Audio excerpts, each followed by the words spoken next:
The flashlight shook in Mia's hand as she stared at the small wooden door deep inside Aokigahara Forest, the place many people in Japan called the Forest of Ghosts. But this wasn't just any door. It was old, covered in strange red symbols, and it slowly creaked open by itself even though no wind was blowing.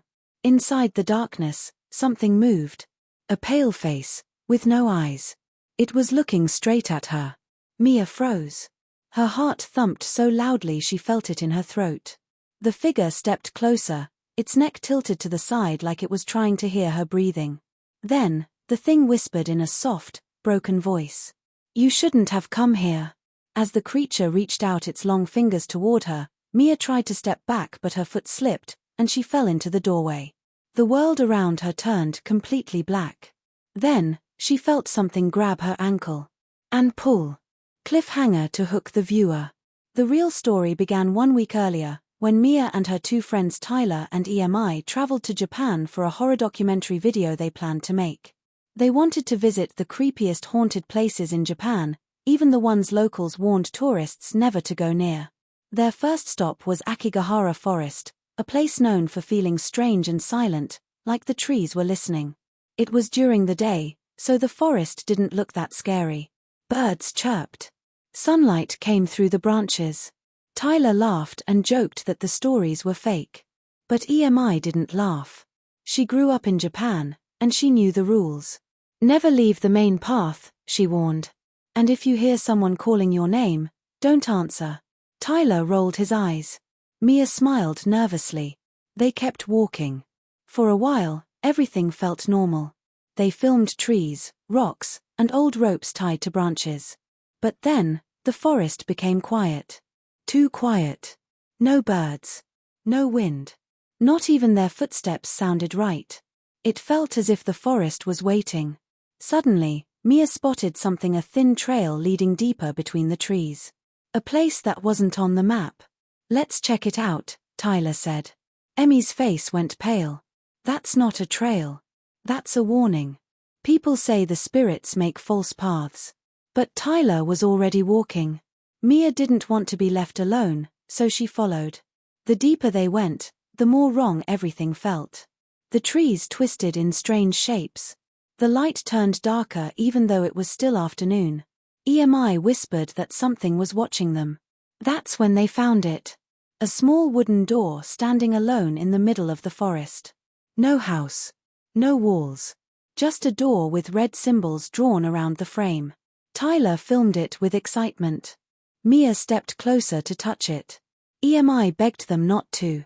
But before any of them could speak again, the door slowly creaked open. Inside was total darkness. Cold air rushed out, like a breath. Mia leaned forward, her flashlight shaking slightly. That was when she saw the pale, eyeless face, the same one pulling her now. And just before she disappeared into the darkness forever, she heard Tyler scream her name. Right as something else stepped out of the door behind him. Tyler backed away as the dark figure stepped out of the wooden door. It was tall, thin, and its skin looked stretched like old paper. It didn't walk, it glided over the forest floor, its body stiff and silent. Its eyeless face never blinked. "EMI, run!" Tyler shouted. But EMI couldn't move. She stared at the creature, her lips shaking. "That's a forest spirit," she whispered. "My grandmother told me stories about them. If you disturb their doors, they take something from you." Tyler grabbed her arm. Well, it already took Mia. The creature turned its head slowly toward them, like it sensed their fear. Then its mouth opened, wider, wider, until it reached its ears. It didn't make a sound. It just watched. Tyler pulled EMI, and they ran as fast as they could through the trees. Branches slapped their faces, roots twisted under their shoes, but they didn't stop. They didn't dare look back. After minutes of running, they found a small open clearing where the light felt normal again. They slowed down, breathing hard. "Where did it take her?" Tyler said, voice shaking. EMI looked around nervously. "That door, it's not supposed to be real. It belongs to old stories. The spirits guard places humans shouldn't go.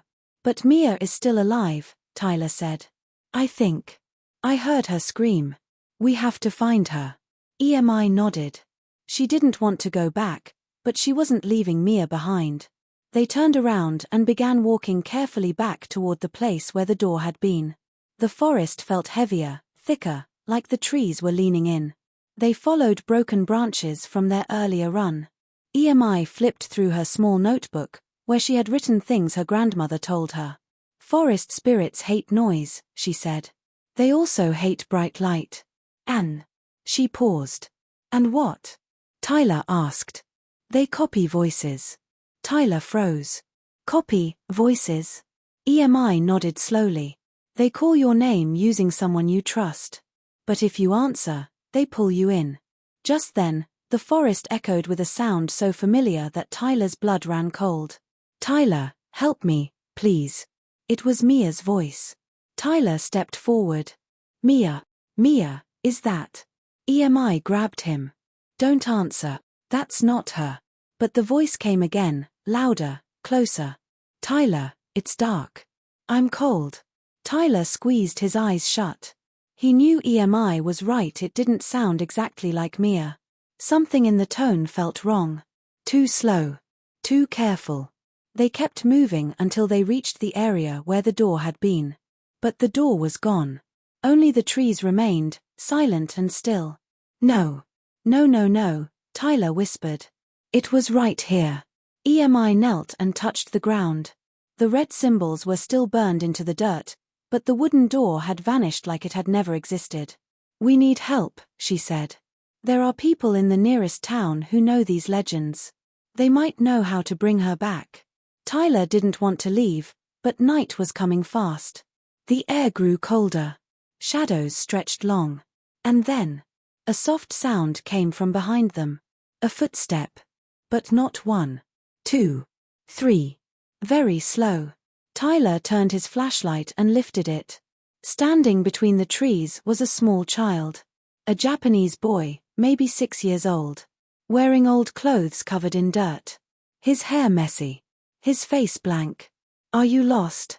Tyler asked, his voice shaking. But the boy didn't answer. He only raised his hand and pointed behind them. EMI whispered, Tyler, don't turn around. But Tyler did. Behind them, the tall, eyeless creature was standing less than 10 feet away, silent, still, waiting. Then, the small boy opened his mouth, and Mia's voice came out of it. Tyler, you didn't come fast enough.